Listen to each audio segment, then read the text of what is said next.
여러분, 지난 3일간 평안하셨습니까? 우리 오늘도 살아계신 하나님 앞에 같이 예배드리겠습니다. 우리 먼저 신앙 고백합니다. 전능하사 천지를 만드신 하나님 아버지를 내가 믿사오며 그 외아들 우리 주 예수 그리스도를 믿사오니 이는 성령으로 잉태하사 동정녀 마리아에게 나시고 본디오 빌라도에게 고난을 받으사 십자가에 못 박혀 죽으시고 장사한 지 사흘 만에 죽은 자 가운데서 다시 살아나시며 하늘에 오르사 전능하신 하나님 우편에 앉아 계시다가 저리로서 산자와 죽은 자를 심판하러 오시리라. 성령을 믿사오며 거룩한 공회와 성도가 서로 교통하는 것과 죄를 사하여 주시는 것과 몸이 다시 사는 것과 영원히 사는 것을 믿사옵나이다. 아멘.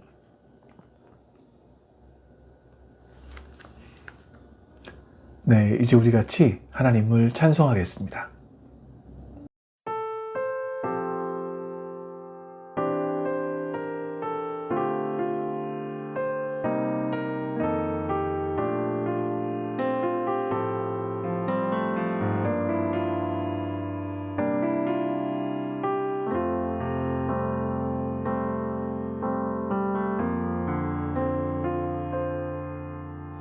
아버지 사랑 내가 노래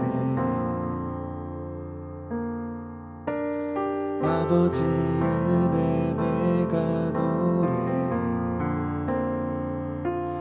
그 사랑 변함없으신 거짓 없으신 성실하신 그 사랑 사강 갈 때 꺾지 않으시는 꺼져가는 등불 끄지 않는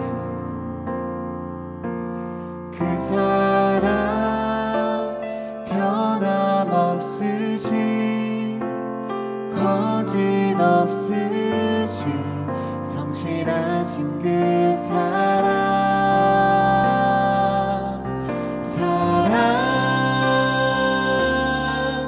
그 사랑 날 위해 죽으신 날 위해 다시 사신 예수 그리스도 다시 오실 그 사랑 죽음도 생명도 천사도 하늘의 어떤 권세도 끊을 수 없는 영원한 그 사랑 예수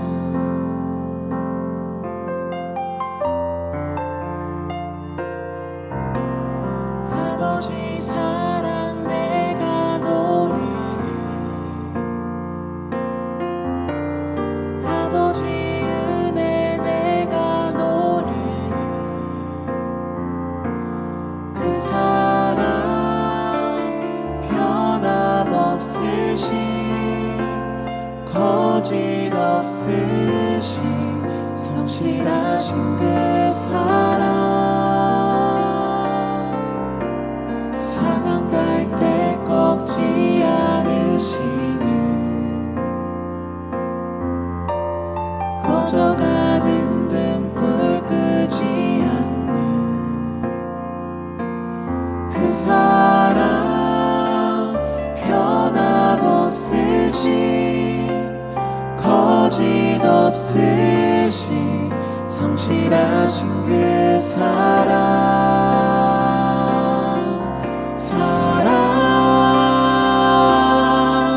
그 사랑 날 위해 죽으신 날 위해 다시 사신 예수 그리스도 다시 오실 그 사랑 죽음도 생명도 천사도 하늘의 어떤 권세도 끊을 수 없는 영원한 그 사랑 예수 그 사랑 날 위해 죽으신 날 위해 다시 사신 예수 그리스도 다시 오실 그 사랑 죽음도 생명도 천사도 하늘의 어떤 권세도 끊을 수 없는 영원한 그 사랑 예수 그 사랑 날 위해 죽으신 날 위해 다시 사신 예수 그리스도 다시 오실 그 사랑 죽음도 생명도 천사도 하늘의 어떤 권세도 끊을 수 없는 영원한 그 사랑 예수 영원한 그 사랑 예수 영원한 그 사랑 예수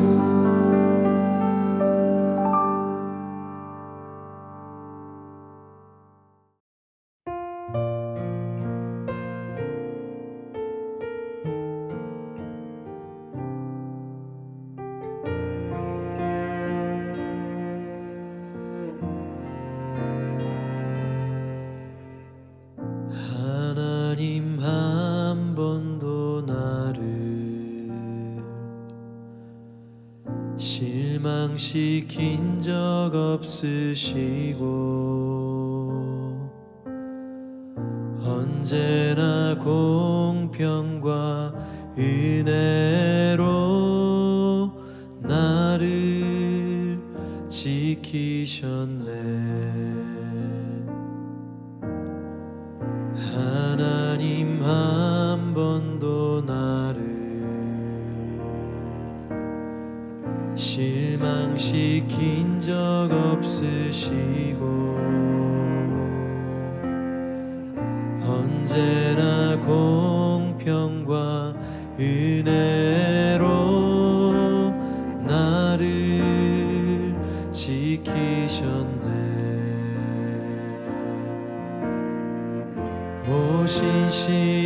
오신실하신 주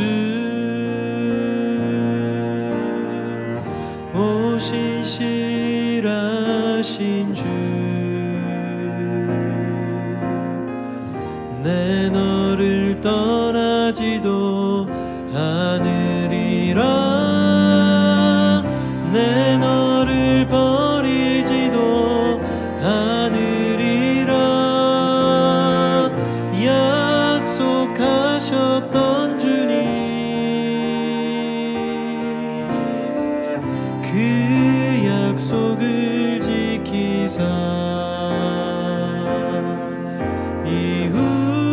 이후로도 영원토록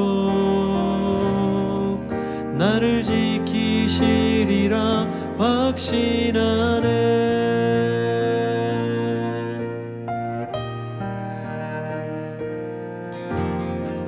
지나온 모든 세월들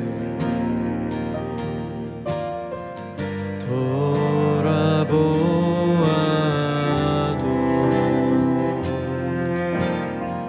그 어느 것 하나 주의 손길 안 미친 것 전혀 없네.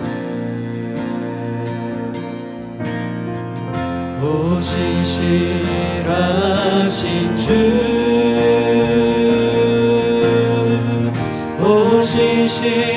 오신실하신 주 내 너를 떠나지도 않으리라 내 너를 버리지도 않으리라 약속하셨던 주님 그 약속을 지키사 이후로도 영원토록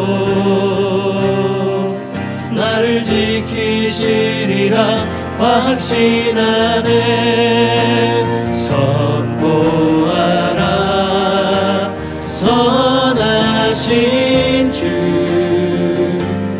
주의 인자는 영원함이라 선포하라 선하신 주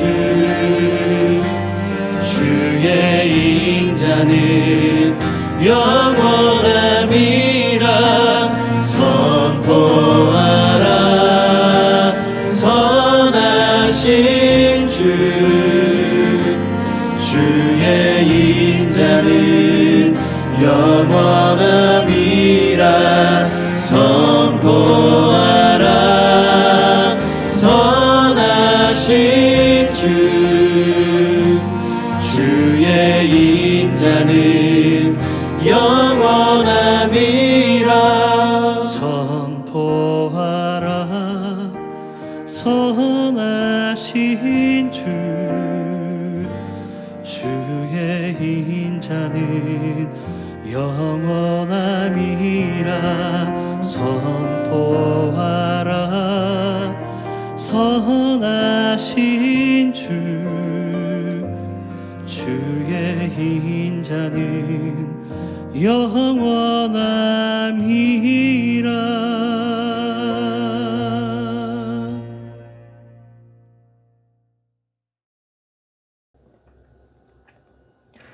이제 우리 하나님 앞에 한 마음으로 기도하겠습니다. 옆에 기도 제목을 참조하시면서 우리가 기도합니다. 아버지, 내 사랑이 오늘도 하나님 내 이렇게 백성을 주 앞으로 나오게 해주시니 감사합니다. 보기 못하니 말씀 전하는 것이 저의 내 지식이 모든 것 제 내어주고 자신이 다시 한번 나 그들을 얻으리라. 여호와께 돌아가자. 우린 돌아서도 그는 변치 않네. 여호와께 돌아가자. 우린 넘어져도 그 사랑 영원하네.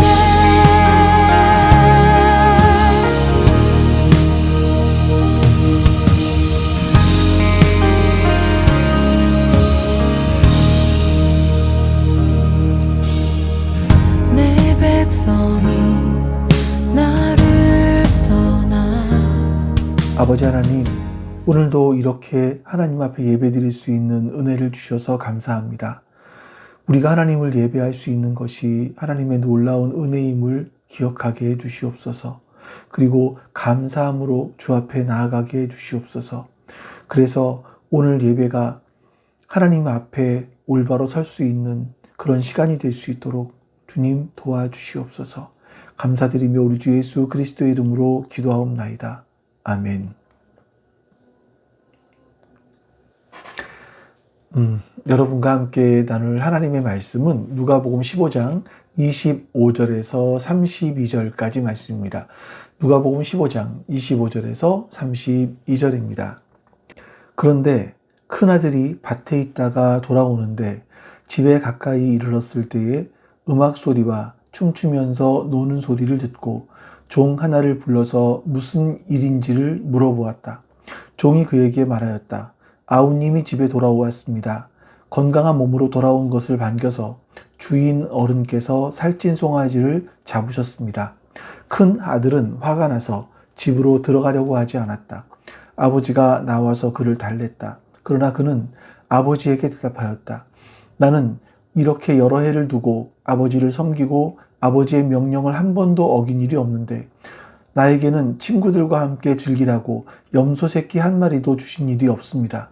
그런데 창녀들과 어울려서 아버지의 재산을 다 삼켜버린 이 아들이 오니까 그를 위해서는 살찐 송아지를 잡으셨습니다. 아버지가 그에게 말하였다. 얘야, 너는 늘 나와 함께 있으니 내가 가진 모든 것은 다 내 것이다.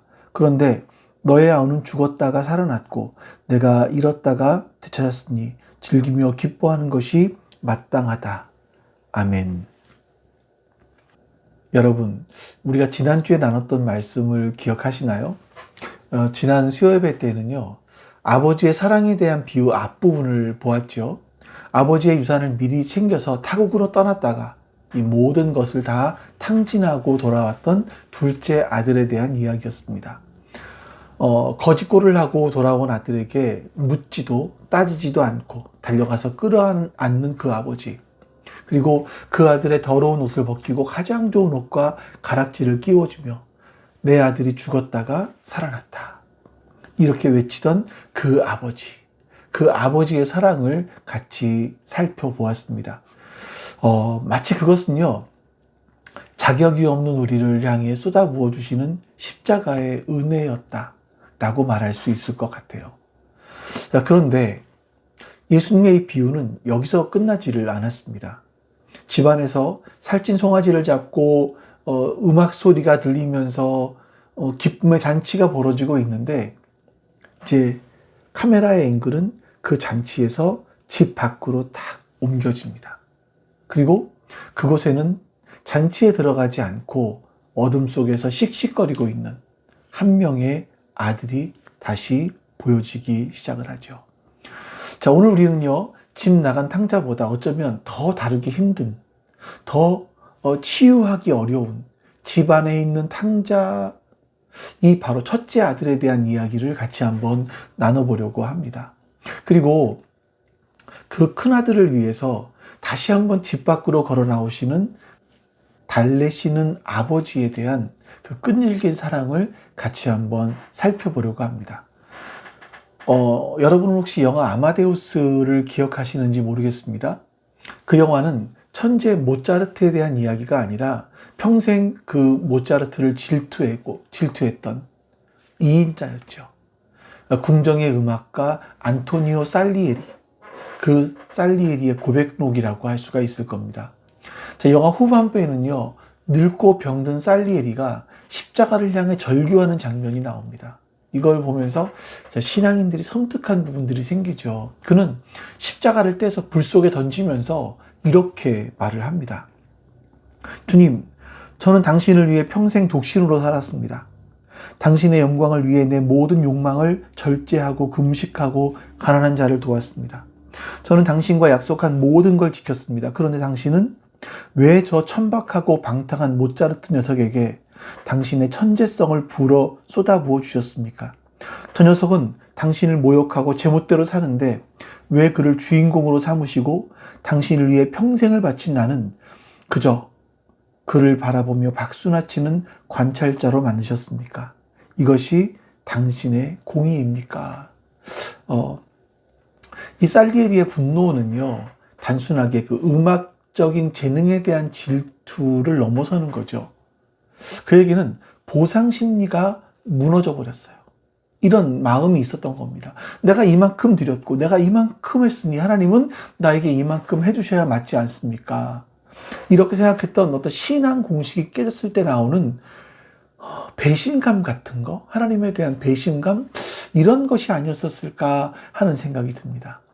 자, 오늘 본문에도 보시면요, 25절에 또 하나의 살리에리가 등장을 합니다. 묵묵히 아버지의 밭을 갈며 자리를 지켜온 큰아들이죠. 어쩌면 이 비유를 듣고 있던 당시의 바리새인들, 율법학자들, 그리고 예배의 자리에 앉아있는 우리의 모습, 많이 비슷하다라는 생각이 들어요. 그래서 오늘은 먼저 우리 큰아들의 마음이 어땠을까? 그리고 큰아들을 향한 아버지의 마음은 어떠했는지 한번 같이 살펴보도록 하겠습니다. 자, 이제 우리의 시선을요, 집안의 잔치, 화려한 잔치에서 집 밖에, 문 밖으로 한번 나가보도록 하겠습니다. 25절과 26절입니다. 자, 그런데 큰아들이 밭에 있다가 돌아오는데 집에 가까이 이르렀을 때에 음악 소리와 춤추면서 노는 소리를 듣고 종 하나를 불러서 무슨 일인지를 물어보았다. 여러분, 이 짧은 구절 속에는요, 큰아들의 어떤 고단한 인생이 압축되어 있는 것이 아닌가 하는 생각이 듭니다. 지금 동생이 아버지의 재산을 현금으로 바꿔서 떠나버렸잖아요. 그럼 형은 뭘 하고 있었습니까? 그는 밭에 있었습니다. 당시 1세기 팔레스타인 문화에서 이 지주는요, 땅 주인들은 직접 밭에 나가서 밭을 갈지는 않습니다. 종들을 시키죠. 자, 그런데 이 큰아들은 밭에 있었다라고 이야기합니다. 어쩌면 이런 상상도 해볼 수 있을 것 같아요. 동생이 재산을 가지고 나갔기 때문에 가세가 좀 기울지 않았을까? 그래서 동생이 낸 구멍을 메우기 위해서 또 늙은 아버지를 봉양하기 위해서 그는 큰아들은요, 이 지주라는 옷을 벗고 노동자의 옷을 입고 떼약볕에서 일을 했을지도 모르겠어요. 그는 마을 사람들로부터 아유, 동생 놈은 망난인데 형은 정말 효자야. 이런 칭찬을 듣고 살았을지도 모르겠습니다. 어쨌든 그는 지주가 아닌, 지주의 모습으로가 아닌 정말 일하는 사람으로서 성실하게 살아온 것이 성실한 삶이 몸에 밴 사람이라고 보여지는 것 같습니다. 자, 해가 진녘쯤에 이제 온몸이 땀에 젖어서 집으로 돌아오고 있었습니다. 근데 낯선 소리가 들리는 거예요. 본문에 보면 음악 소리가 들렸다라고 말하는데 헬라어로 심포니아라고 합니다. 심포니의 그 어원이 되겠죠. 그리고 춤추면서 노는 소리가 들렸어요. 이 코러스입니다. 그러니까 단순하게 몇 명이 모여서 피리를 보는 수준이 아니라 악단을 불러서 막 거대한 교향곡을 연주하는 것과 같다, 이런 표현을 하고 있는 겁니다. 그러니까 지금 시골 마을이, 조용했던 시골 마을이 막 떠들썩한 겁니다. 그래서 이 큰아들이 종에게 묻습니다. 자, 그러자 종이 청천벽력 같은 이야기를 합니다. 27절이요. 종이 그에게 말하였다. 아우님이 집에 돌아왔습니다. 건강한 몸으로 돌아온 것을 반겨서 주인 어른께서 살찐 송아지를 잡으셨습니다. 자, 이 말을 듣는 순간 큰아들의 마음속에서는요, 분노가 끓어오르기 시작을 했습니다. 28절. 큰아들은 화가 나서 집으로 들어가려고 하지 않았다. 아버지가 나와서 그를 달랬다. 여기서 화가 났다라는 그 단어는 단순하게 짜증이 났다라는 뜻이 아닙니다. 화산이 폭발하는 것처럼 격렬한 분노가 치밀어 올랐다라는 뜻이거든요. 그러니까 큰아들은 집으로 들어가는 것마저 거부하고 대문 앞에서 시위를 하고 있는 겁니다. 자, 여러분, 우리가 그동안 이 말씀을 들으면서 큰아들을 사랑이 없는 바리새인이나 율법학자와 같다, 옹졸한 형이다, 이렇게 쉽게 비판해 왔을지도 모르겠어요. 근데 좀 우리가 오늘은 솔직하게 바라봐야 될 것 같습니다. 큰아들의 입장에서 한번 생각을 해보자고요. 만약 이런 사건이 오늘 어떤 인터넷 커뮤니티에 대나무숲 같은데 익명으로 사연이 올라왔다고 해보죠. 사람들, 댓글은, 여론은 누구의 편을 들어줄까요? 저는 장남입니다. 동생은 유산을 미리 받아서 먼 나라에 가서 술과 도박으로 다 탕진했습니다. 그동안 저는 아버지의 빚 갚고 병원비 대고 집안일 하느라 제 청춘을 다 갈아 넣었습니다. 여행 한번 못 가봤고요. 입고 싶은 옷도 한번 제대로 사입지 못했습니다.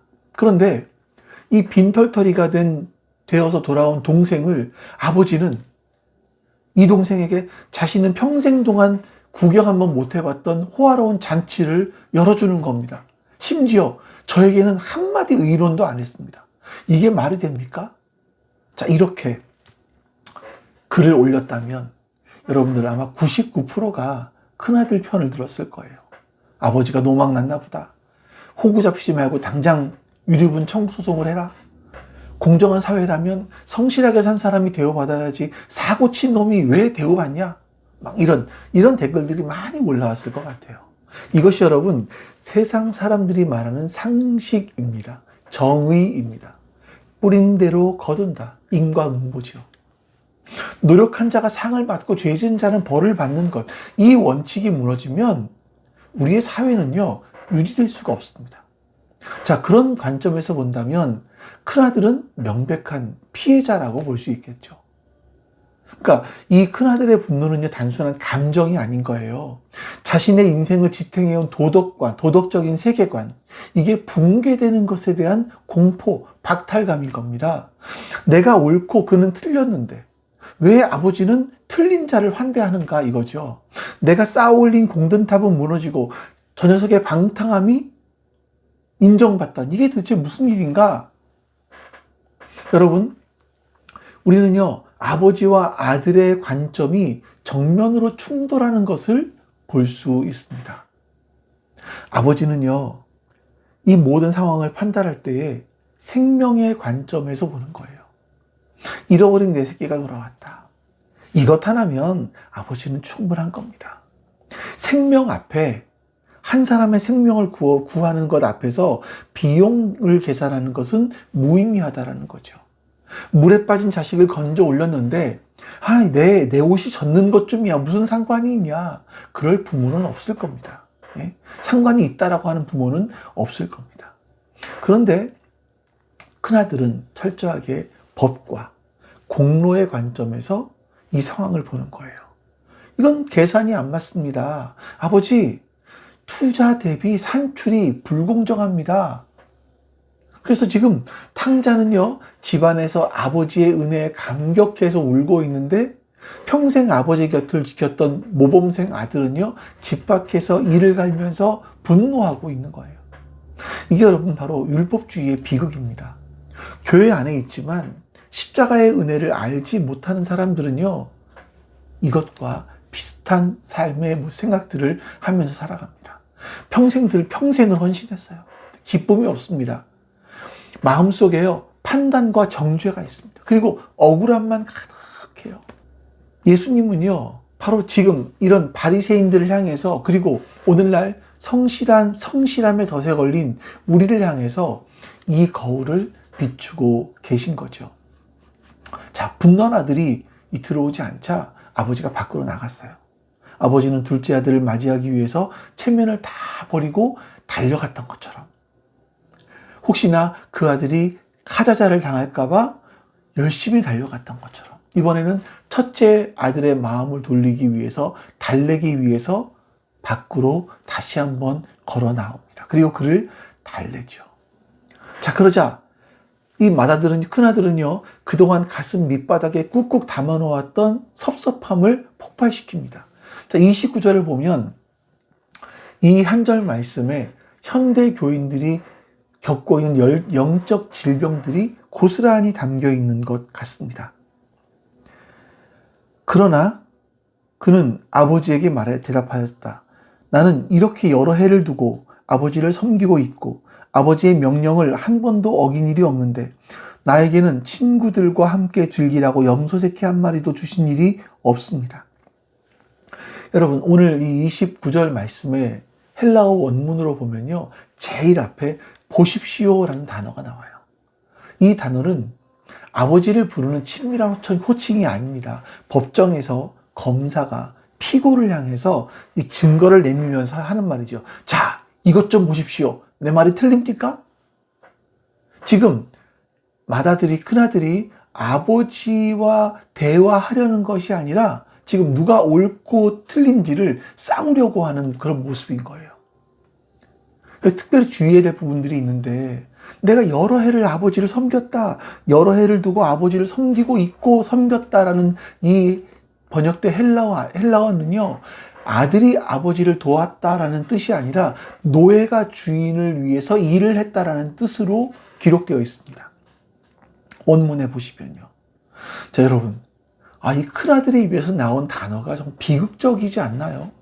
그는 아버지의 아들이었지만 스스로를 노예로 생각하며 살아갔습니다.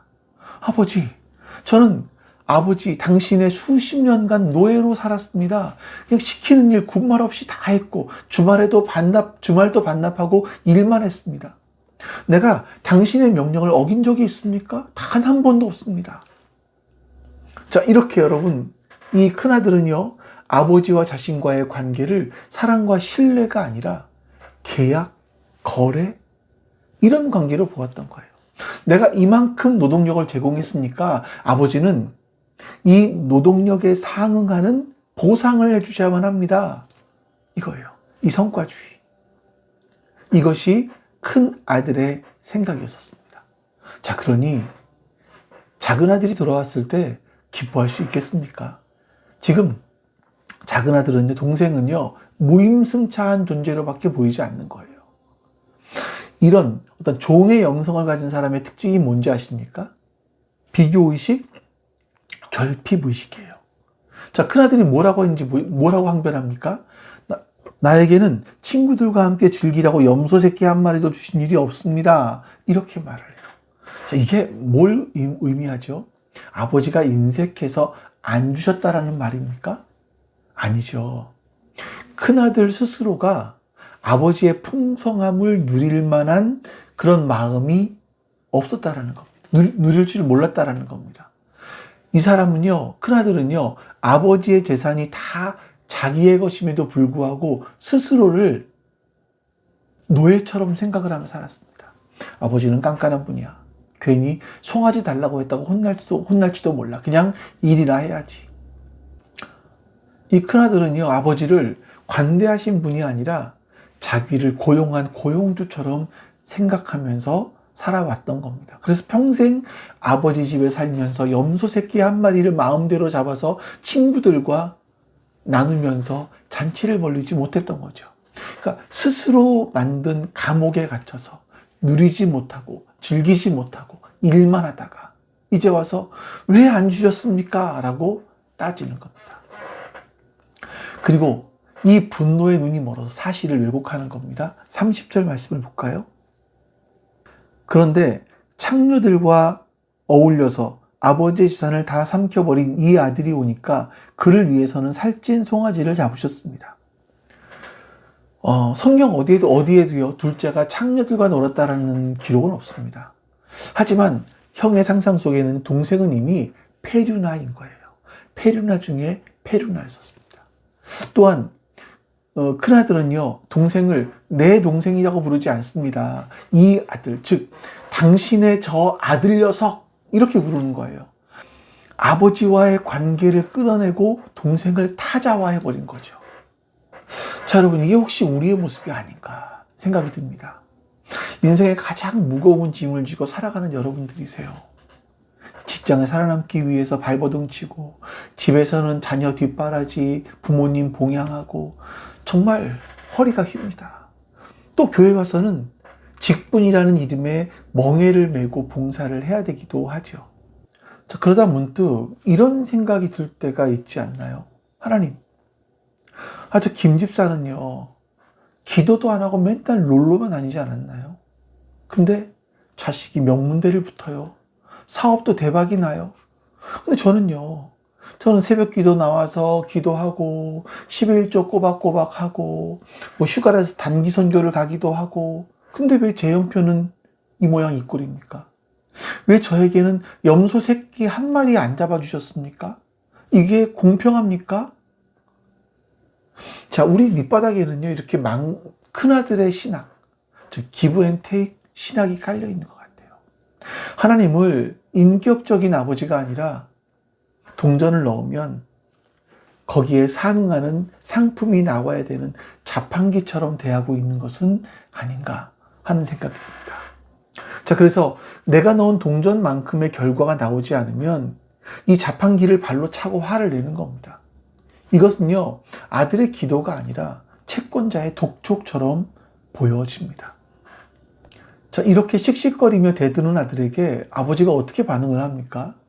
1세기의 가부장적인 사회에서 아들이 아버지에게, 그것도 손님들이 다 듣는 데서 이렇게 고함을 친다면 이건 돌에 맞아 죽을 수도 있는 불효입니다. 아버지는 이 나쁜 놈이 어디서 버르장머리 없이 이렇게 호통을 치고 쫓아내도 사실은 할 말이 없죠. 근데 28절에 보니까, 아까 28절에 보니까 달랬다라고 말씀해요. 이 말씀의 뜻은요,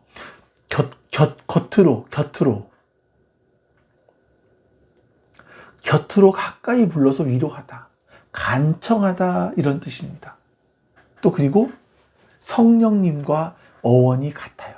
성령님이라는 단어와 같은 어원을 가지고 있습니다. 아버지는요, 지금 억울함에 북받쳐 울고 있는 아들의 어깨를 감싸는 거예요. 그리고 부드럽고 애타는 목소리로 그 아들을 타이르는 겁니다. 31절. 아버지가 그에게 말하였다. 얘야, 너는 늘 나와 함께 있으니 내가 가진 모든 것이 다 내 것이다.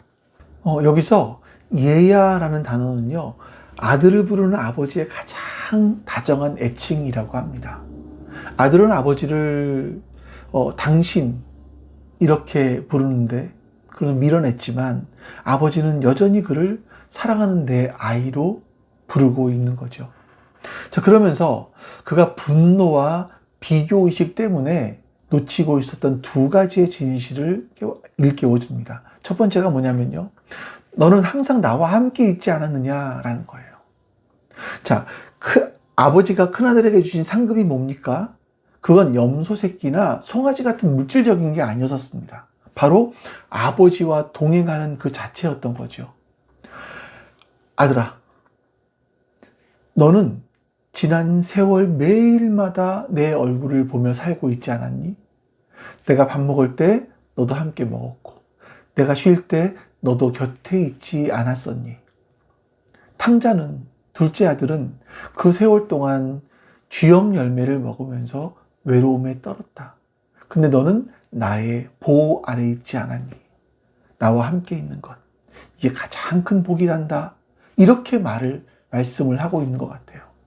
여러분, 우리가 신앙생활을 하는 가장 큰 목적이 뭡니까? 문제 해결? 소원 성취? 아닙니다. 그건요, 하나님과 동행하는 것, 하나님과 함께하는 겁니다. 다윗이 고백했던 것처럼 주의 궁전에서 한 날이 다른 곳에서 첫날보다 낫습니다. 이것과 같은 거예요. 근데 큰아들은 일에 집중하기 하다 보니까 관계의 기쁨을 잃어버렸던 겁니다. 아버지는 그 잃어버린 기쁨을 다시 찾아주고 싶으셨던 거죠.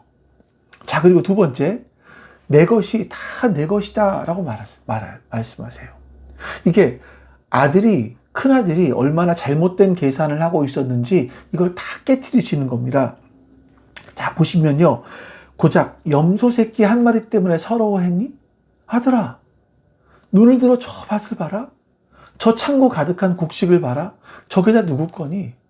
법적으로 이미 다 네 거 아니니? 라고 말씀하시는 거예요. 우리가 지난주에 자세히 보고 넘어가지 않았지만 12절 말씀을 한 번 더 살펴보죠. 작은 아들이 아버지에게 말하기를, 아버지, 재산 가운데서 내게 돌아올 몫을 내게 주십시오 하였다. 그래서 아버지는 살림을 두 아들에게 나누어 주었다. 아버지는요, 이미 살림을 두 아들에게 다 나눠줬습니다. 둘째는 자기 몫을 챙겨서 집을 나갔고, 집에 남은 모든 재산의 실소유주는 큰아들인 거예요. 그냥 아버지는요, 대표, 관리인인 것 뿐입니다. 큰아들은요, 자기가 주인인 줄도 모르고 마치 종처럼 결제를 받으려고 했고, 거절당할까봐 전전긍긍하면서 살아왔던 겁니다. 주인이 자기 지갑에서 돈을 꺼내 쓰는데 여러분, 누구 눈치 보겠습니까? 근데 큰아들은 염소 새끼가 아니라 소 1000마리도 잡을 수 있는 그런 사람이었어요. 근데 스스로를 노예로 비하하면서 가난하게 살고 있었던 거죠. 이게 우리의 바로 비극인 겁니다. 로마서 8장 17절에 보시면 우리는 하나님의 상속자이다, 그리스도와 함께한 상속자다, 이렇게 말씀해요. 우주 만물이 주인이신 하나님이 우리의 아버지십니다. 그 하늘의 신령한 복이 이미 우리의 계좌에 입금되어 있는 거예요. 근데 우리는 여전히 기도할 때 징징거리죠. 주님, 이번에 승진만 시켜주시면, 주님, 우리 아이 대학만 붙여주시면, 주님, 이번에 내 집 문제만 해결해 주시면 소원이 없겠습니다. 제발 저 염소 새끼 한 마리만 주세요. 여러분, 이미 백화점을 통째로 물려받은 재벌 2세예요. 근데 백화점 문 앞에서 경비 서는 사람에게 나 저 백화점에 있는 사탕 하나만 달라고 조르는 걸과 똑같은 겁니다. 여러분, 이건 겸손한 게 아니라 무지한 거예요. 아버지가 주셨던 약속에 대한 모독인 거죠. 아버지는요, 지금 큰아들의 좁아터진 이 시야를 확장시켜 주시는 겁니다. 아들아, 좀 쫌스럽게 계산기 두드리지 마라. 너는 이 집의 주인이다. 제발 종의 마인드 버리고 상속자의 넉넉한 마음을 가져라. 너 동생 하나 먹이는 게 뭐 그리 아깝더냐? 다 네 것인데? 여러분, 아버지는요, 이렇게 말하면서 큰아들을 이 잔치에 초청을 합니다. 32절 말씀을 다시 한번 보겠습니다.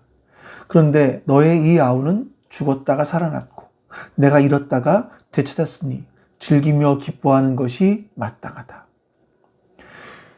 여러분, 아버지는요, 큰아들이 이 아들, 그러니까 당신의 저 아들이라며 경멸하던 동생을 너의 이 아우다 라고 정정해줘요.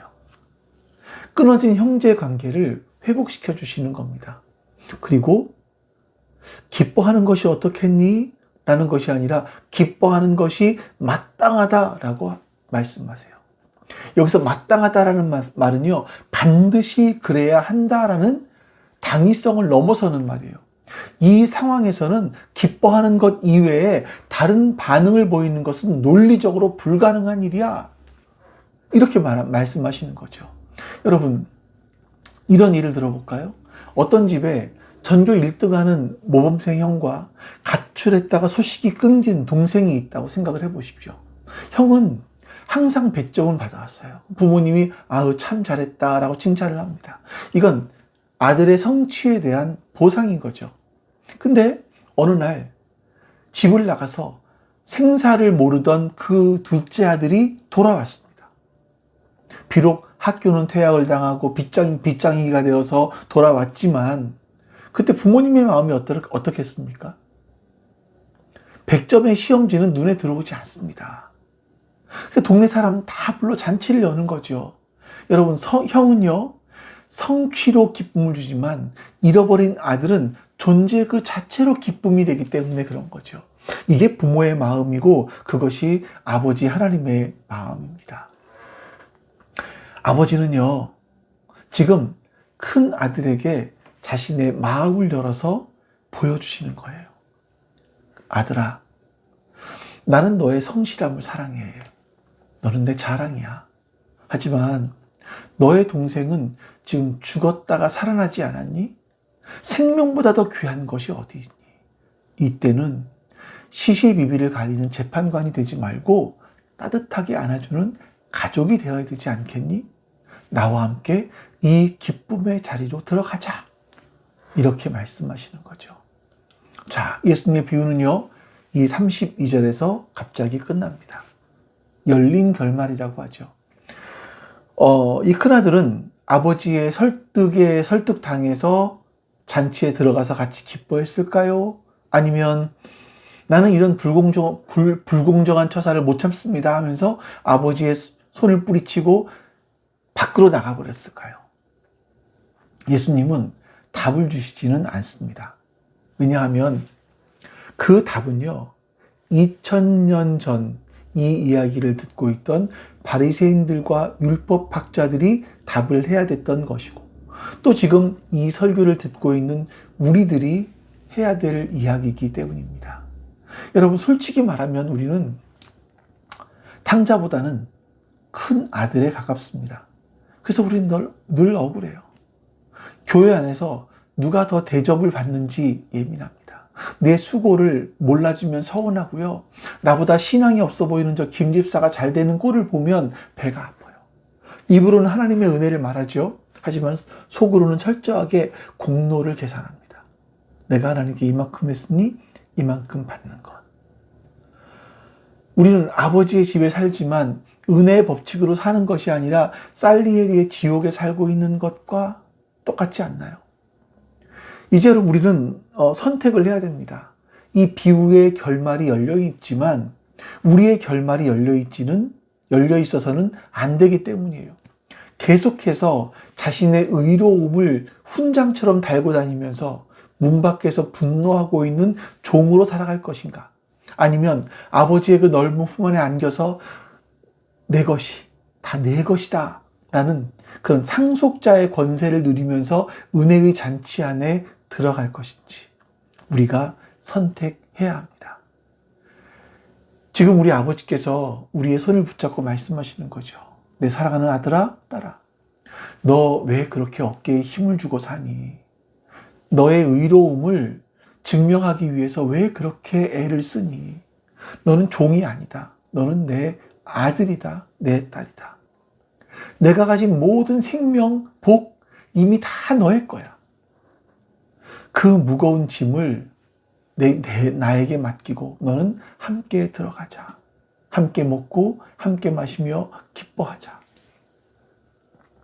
여러분, 나를 종이 아닌 아들로 부르시는 그 아버지의 손을 잡고 내 옆에 있는 지체들을 환대하는 그런 눈빛으로 바라보면서 천국잔치의 기쁨을 회복하는 저와 여러분 되실 수 있기를 주님의 이름으로 축원합니다. 시간 같이 오늘 말씀을 기억하면서 주기도문에 맞춰서 기도하겠습니다. 기도합니다.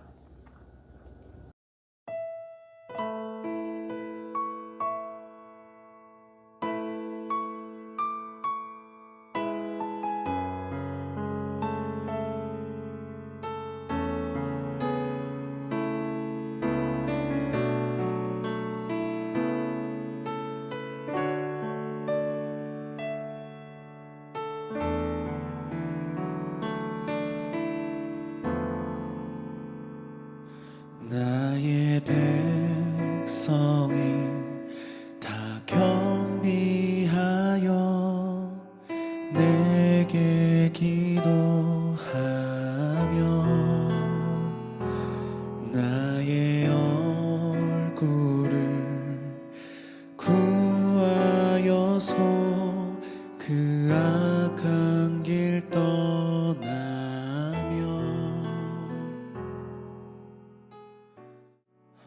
하늘에서 듣고 죄를 사하며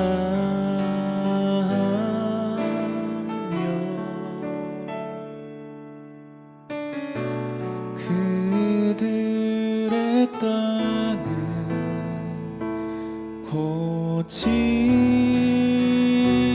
고치리라. 아버지여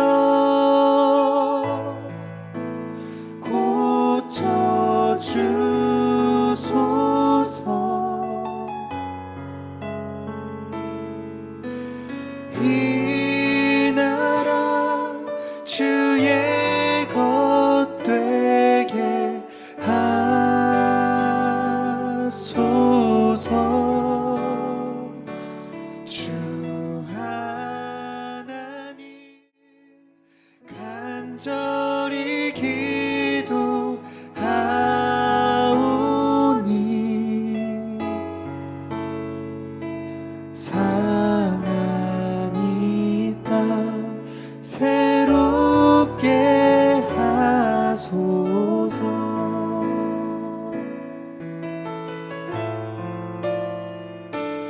무릎 꿇고 다 경비하여 주께 기도하리.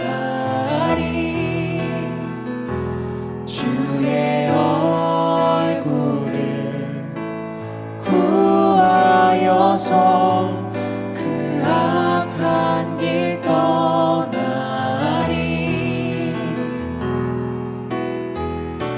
주님의 자비로 죄를 사하며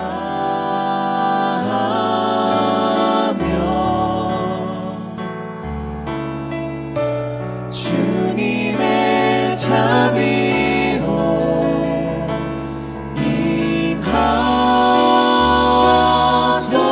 임하소서. 아버지여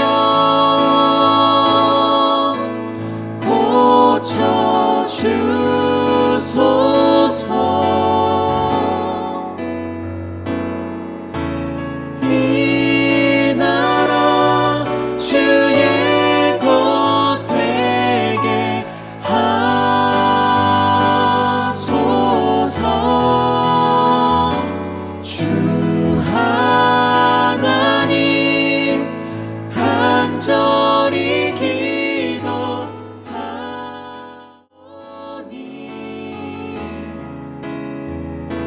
상하니까 새롭게 하소서.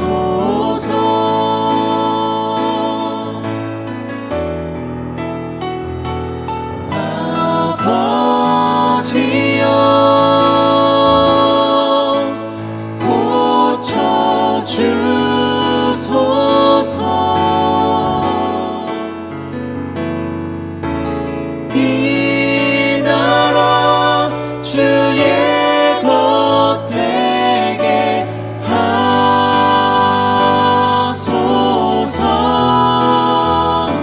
주 하나님 간절히 기도하오니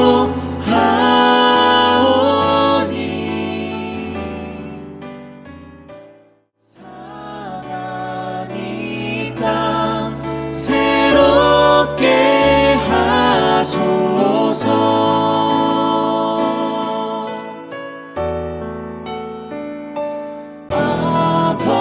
아버지여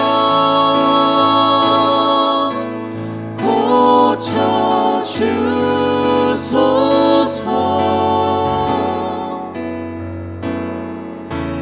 이 나라 주의 것 되게 하소서.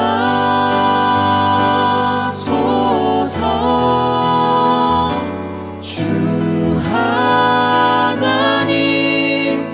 간절히 기도하오니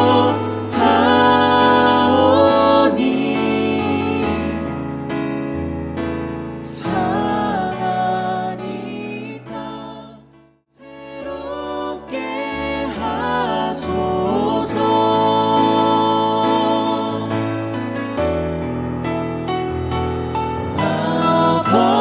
아버지여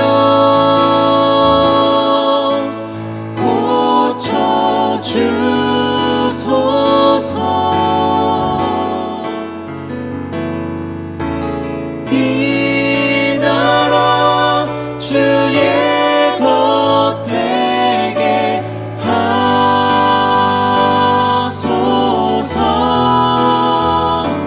주 하나님 간절히 기도하오니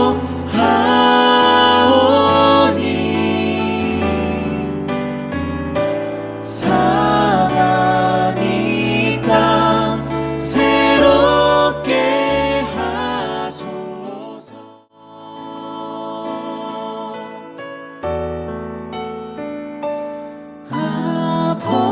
아버지여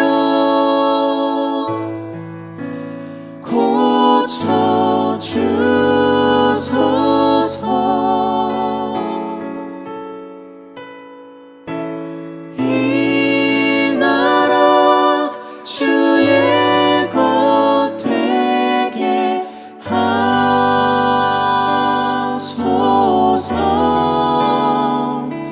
주 하나님 간절히 기도하오니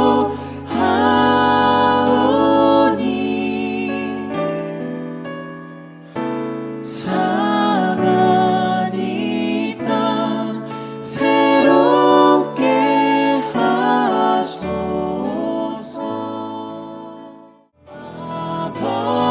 아버지여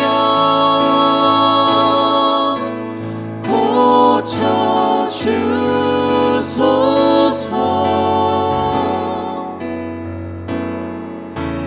이 나라 주의 것 되게 하소서.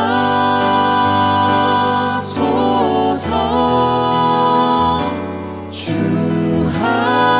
하나님 간절히 기도하오니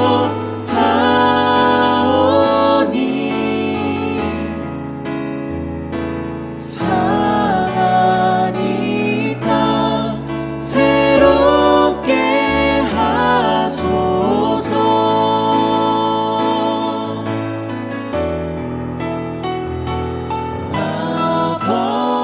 아버지여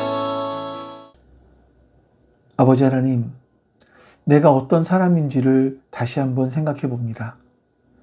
나는 하나님의 은혜를, 나를 환대해 주신 그 아버지의 은혜를 기뻐하며 감사하는 작은 아들처럼 살아가고 있는지, 아니면 공평하지 않다고, 공정하지 않다고, 하나님의 은혜의 법칙을 무시하고 세상의 법칙을 들이미는 그런 큰아들의 모습으로 살고 있는지 우리 자신을 돌아보게 해 주시옵소서. 그리고 이제 우리의 삶 속에서 큰아들의 그런 모습들이 아니라 하나님의 은혜에 감격하는 그런 사람의 모습으로, 그리고 하나님께서 열어주신 그 기쁨의 잔치에 함께 참여하며 하나님이 이미 우리에게 상속해 주신 것을 나의 것으로 여기며 풍성한 삶을 살아가는 그런 우리가 될 것인지 바른 선택을 할 수 있도록 도와주시옵소서. 우리에게 올바른 선택을 하고 살아갈 수 있는 지혜를 주시옵소서.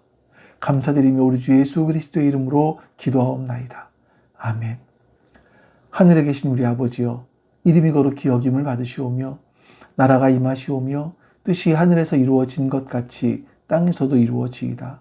오늘 우리에게 일용할 양식을 주시옵고 우리가 우리에게 죄진 자를 사해 준 것 같이 우리의 죄를 사해 주시옵고 우리를 시험에 들게 하지 마시옵고 다만 악에서 구하시옵소서.